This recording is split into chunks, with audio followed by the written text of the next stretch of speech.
So I decided to go back and torture myself for another video.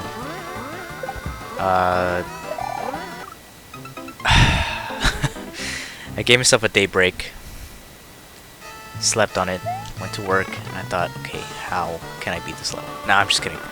So, welcome everybody. Welcome back, everybody, to another episode of Super Mario Maker 2. Thank you for tuning in. I hate myself for deciding to do this level so early. I honestly think I'm going to quit. I honestly think I'm not even going to upload this. I'm thinking I'm not even going to edit this. I'll find out soon.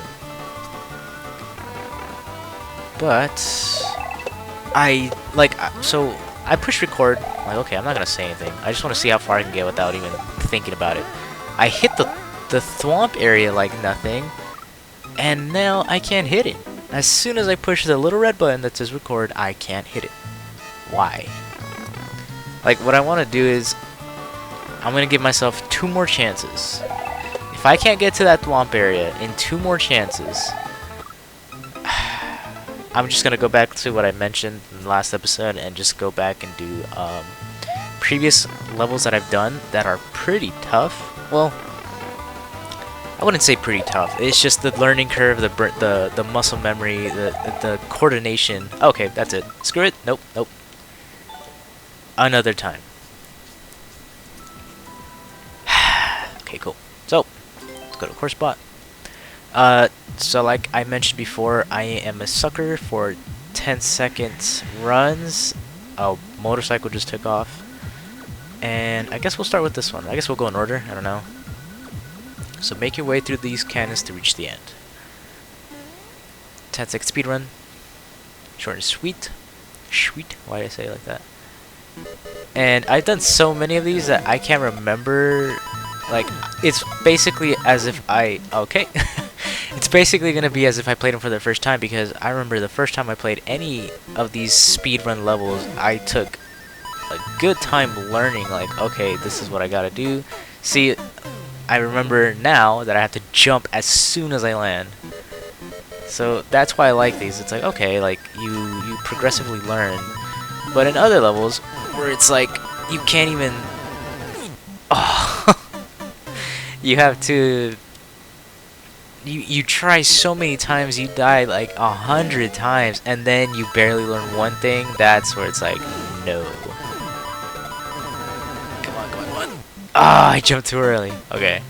But see, look, that was... I think I have a minute doing this already, and I made much more progress than I have in the last episode of Spin It to Win It. I think you gotta jump where that wooden block is. There's got to be a reason why there's one different colored block. Will I ever learn? Probably not. Oh snap, now I jumped too late, of course. But yeah, so as an update, I am looking into purchasing a skateboard to cruise on. And I can't believe I messed that up. Yeah, I'm looking into just a normal board, something that's like pre-built, nothing too fancy, I don't have that kind of money, but something to get me around the streets, get my freaking fat ass up and going, burn some grease, sweat a little bit. So I might do that this weekend, I don't know, I'll get paid tomorrow. Well, actually I don't even know when this episode's going up, but yes! Haha, victory. Well, I shouldn't say this weekend. Maybe it'll be sooner than that. I'm not entirely sure. So, it's the first one. Maybe I'll do this in another video. I want to keep this one kind of like speed, if that makes sense. Ooh, I remember this one. So, 20-second run, pow, and on-off blocks. You gotta do that, and you die there. Oh boy. Bounce, hit, throw, jump, flick. Oh, okay. Yeah, I don't know. You really need to hit this. If not, you will run out of time. That's a guarantee. That's why I'm not even trying for this one. Because I have that was one of the last things that I learned. For some reason, I just didn't pay attention to the fact that there's a spring there. So when I was playing it the first time, like, why is there a spring here? Like, I can just, I gotta go fast. I can't wait for the spring. But it turned out the irony was that I was actually slowing myself down by not. You have to jump and turn and then jump and do that cool move and flick it up and then go run. And you gotta go flick. And you gotta catch that one in the air and you gotta flick it up in the air as well. You have 3 seconds left. But the first time I'm like, I am making it to the freaking battle axe. Like, how am I running out of time? How am I running out of time? And there was one, like, obviously, I was like, oh, you just gotta not die, but you just gotta make it to that point. I'm like, oh. So see, it's already a better episode than the last one. I officially beat a level in this episode, so I overjumped it. Overjumped? Is that a real thing? And so my friend, I'm getting in contact with my friend. He is gonna give me, or he's not giving. He's gonna sell me his copy of Days Gone. He told me it was really good, but very long. So I don't know how I'm gonna, like, cause the thing is, I haven't played that game. Oh, I might. I think I might have. I don't know. Maybe that was a close call. He told me it's a long game. I'm not entirely sure how I plan on recording that, because he says it's an open world game, so it's not like checkpoint or like missions over and I flicked it up. It's not like there's no quote-unquote pause, if that makes sense. Like in Call of Duty, when the screen goes black, you know, okay, there's the next mission. That's a good point of cutting it off, which actually might record Modern Warfare 2. That, I don't know. I got it back on the backwards compatibility for the Xbox One, so I kind of want to do that one.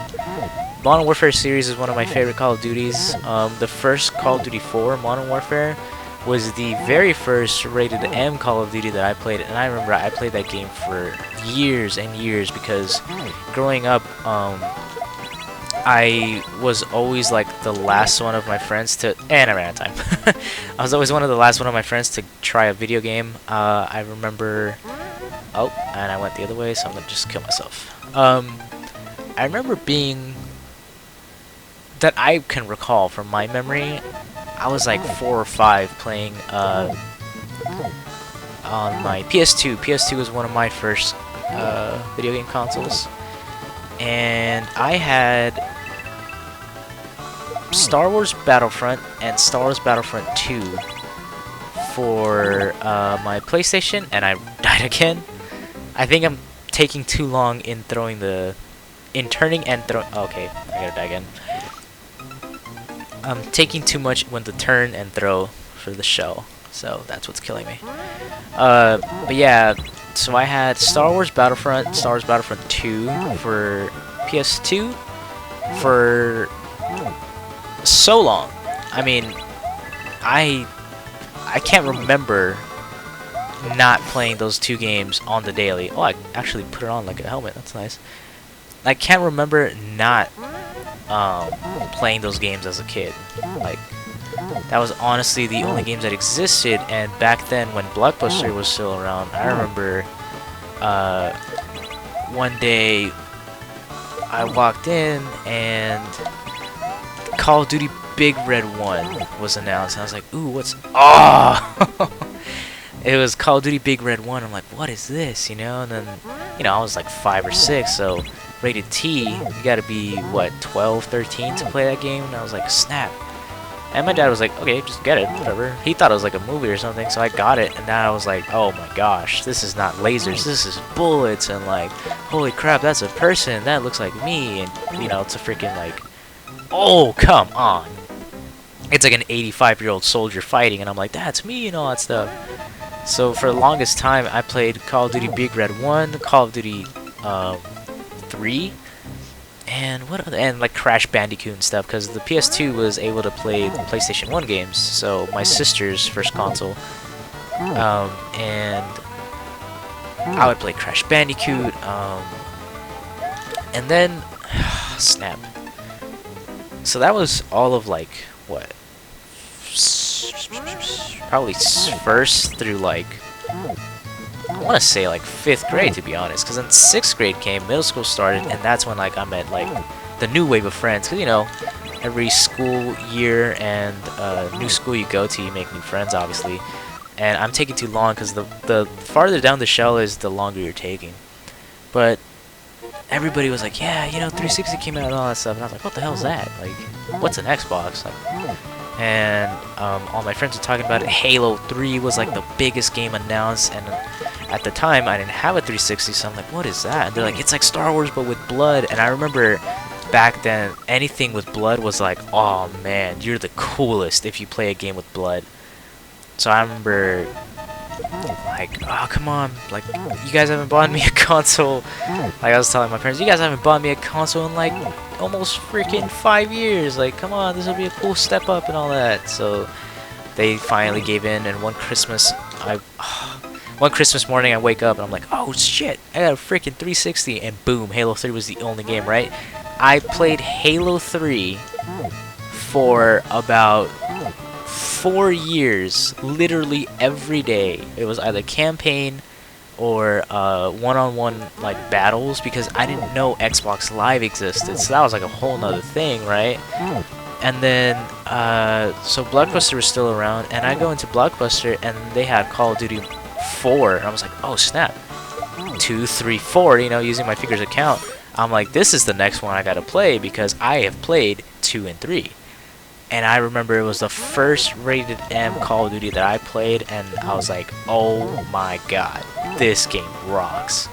And still to this day, I will admit, probably Call of Duty 4 is one of my favorites. Modern Warfare 2 is second. Like, literally, the Modern Warfare series is one of the best Call of Duty series of all time for me, personally. I don't know what it is, the story's so good, so that's why when they announced the new Modern Warfare that's a reboot of the old, I'm hoping that they took notes, they realized the elements that made a Modern Warfare game Modern Warfare. I hope that we can see them again, because I can't flick it up now. What the hell's going on?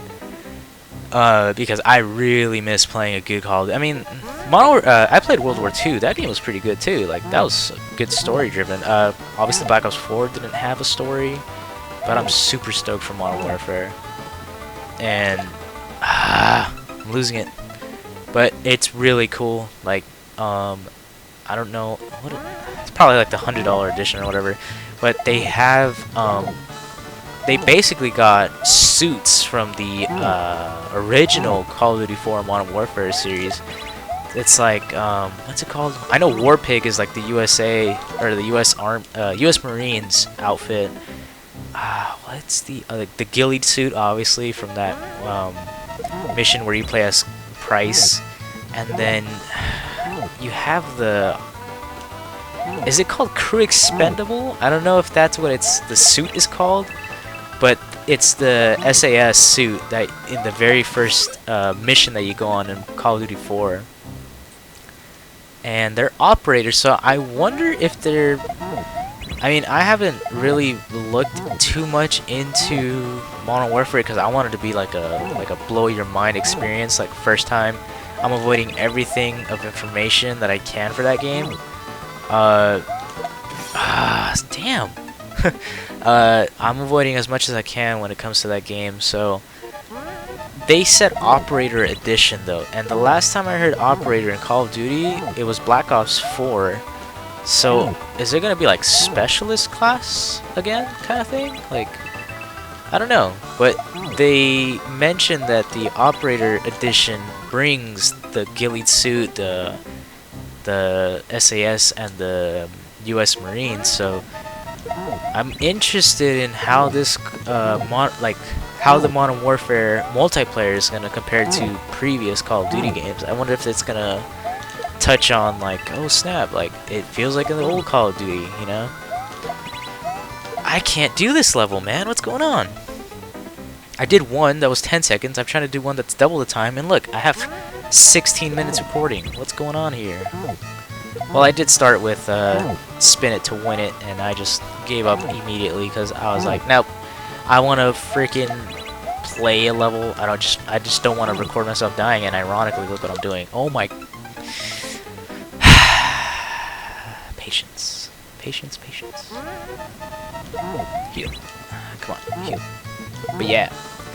So obviously, I am playing on the Switch, and I am so happy that it worked. For some reason, I don't know why. I was thinking it wasn't gonna work, but I was like, oh, come on! Like, that really means that I can play Legend of Zelda Link's Awakening, and I can record it. So I'm excited. I was thinking of recording Breath of the Wild, but jeez, that game. I mean, I love to just run around and mess around in that game. I don't know. I have no clue how to record that game, so I was like, you know what? That game is probably better off camera. Ooh! That game is probably better off camera. But if I can... that is the first time I ever died like that. That's... wow. There's a better way that I can think of. Like, literally, I could probably make that... that game would probably be like at least 100 videos for me, because the intro itself, like with all the talking and stuff, before you can like actually, I consider, like, spoiler if you haven't seen it, but once you get the paraglider, that's the second time I died there. Once you get like the paraglider, I feel like that's when the game truly starts. So that, like, I like to show cutscenes and stuff, so that would be a good like 45-minute intro, you know? So it's like, why would I make 3 videos of just the introduction? Yes! Finally! I was gonna say, if I don't make it, I swear. Awesome. Triumph. Victory. So 2 levels completed. I do like this idea. 2 levels isn't bad, but I like how difficult these are. So it's like speed, it's fast, and I can talk to you guys at the same time. So that was 20-second run POW on and off, and 10-second speed run. So next time we'll probably do self-destruct. This is like a speed run one. Well, it's not really a speed run one, but there are other ones. Obviously I saved like 2 more. Whatever. Anyways, thank you guys so much for tuning into this episode, and I'll catch you guys in the next one.